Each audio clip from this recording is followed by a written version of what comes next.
ಈ ಮಗುವನ್ನು ಹೆರುವಂತ ತಾಯಿ ನಾನೇ ಹೊರತು ಪಾಲಿಸುವ, ಮುದ್ದಿಸುವ, ಬೆಳೆಸುವಂತಹ ಯಾವ ಅರ್ಹತೆಯೂ ನನಗಿಲ್ಲ. ಆ ಸೌಭಾಗ್ಯವೂ ನನಗಿಲ್ಲ. ದುಷ್ಟರ ಮಧ್ಯದಲ್ಲಿ ನಾನಿದ್ದೇನೆ. ಯೋಚನೆ ಮಾಡು. ಕಾಗೆಗಳ ಹಿಂಡಿನಲ್ಲಿ ಕೋಗಿಲೆಯ ಮರಿಯೊಂದು ಉಂಟು ಅಂತಾದರೆ ಆ ಕಾಗೆಗಳು ಉಳಿಯುವುದಕ್ಕೆ ಬಿಟ್ಟಾವೆ? ರಾಕ್ಷಸ ಮನಸ್ಸಿನವರ ಅಂತ ಇವರ ಮಧ್ಯದಲ್ಲಿ ನನ್ನ ಹಸು ಕಂದಮ್ಮ ಉಳಿಯುವುದಕ್ಕೆ ಸಾಧ್ಯ ಉಂಟೆ? ಕರುಳ ಬಳ್ಳಿಯನ್ನು ತುಂಡು ಮಾಡಿಕೊಂಡಿದ್ದೇನಪ್ಪ.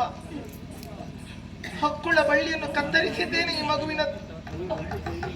ಕರುಳ ಸಂಬಂಧ ಬಿಡದು, ಆದರೆ ಮನಸ್ಸನ್ನು ಕಲ್ಲಾಗಿಸಿಕೊಂಡು ಈ ನನ್ನ ಕಂದನನ್ನು ನಿನ್ನ ಮಡಿಲಿಗಿಡುತ್ತೇನೆ. ಹೋಗು.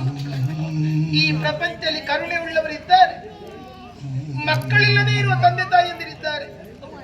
ಯಾರ ಮಡಿಲಿಗಾದ್ರೂ ಈ ಮಗುವನ್ನು ಹಾಕು. ಈ ಮಗುವನ್ನು ಎಲ್ಲಿಯಾದ್ರೂ ಗುಟ್ಟಾಗಿ ಸಾಕು. ಎಲ್ಲಿಯಾದ್ರೂ ಋಣ ಉಂಟುತ್ತಾದ್ರೆ ಮುಂದೆ ಈ ಮಗುವನ್ನು ಕಾಣುವಂತ ಅದೃಷ್ಟ ಇದ್ದರೆ ನಾನು ಕಾಣುತ್ತೇನೆ.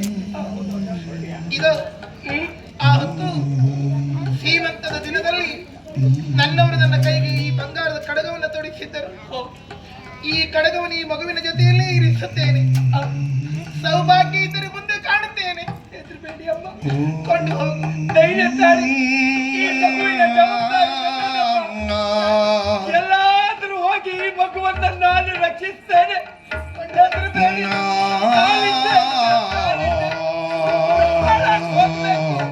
ಯಾರು ಉತ್ತರ ಆಗುವುದಿಲ್ಲ.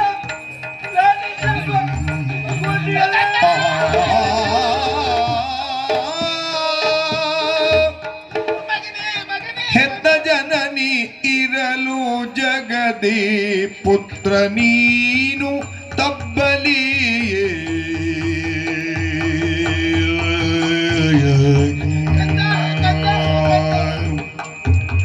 ಹೆತ್ತ ಜನನಿ ಇರಲು ಜಗದಿ ಪುತ್ರ ನೀನು ತಬ್ಬಲಿಯೇ.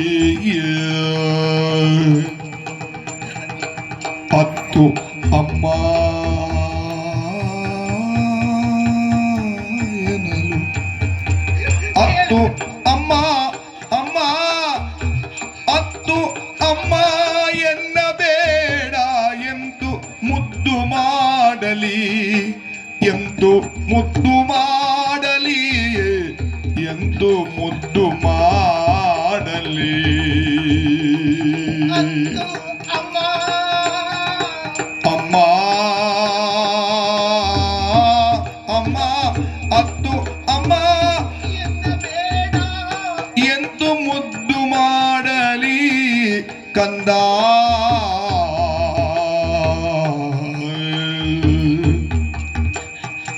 ಕರ್ಮ ಭೂಮಿ ಕೊಳೆಯು ನಿನ್ನ ಮುಸುಕಿ ಕಾಡ ದುಡಿಯಲು. ಧರ್ಮ ಎನ್ನುವ ರಕ್ಷೆಯೊಲುಮೆ ನಿನಗೆ ತೊಟ್ಟಿಲಾಗಲಿ. ಧರ್ಮ ಎನ್ನುವ ರಕ್ಷೆಯೊಲುಮೆ ನಿನಗೆ ತೊಟ್ಟಿಲಾಗಲಿ, ನಿನಗೆ ತೊಟ್ಟಿಲಾಗಲಿಯೇ.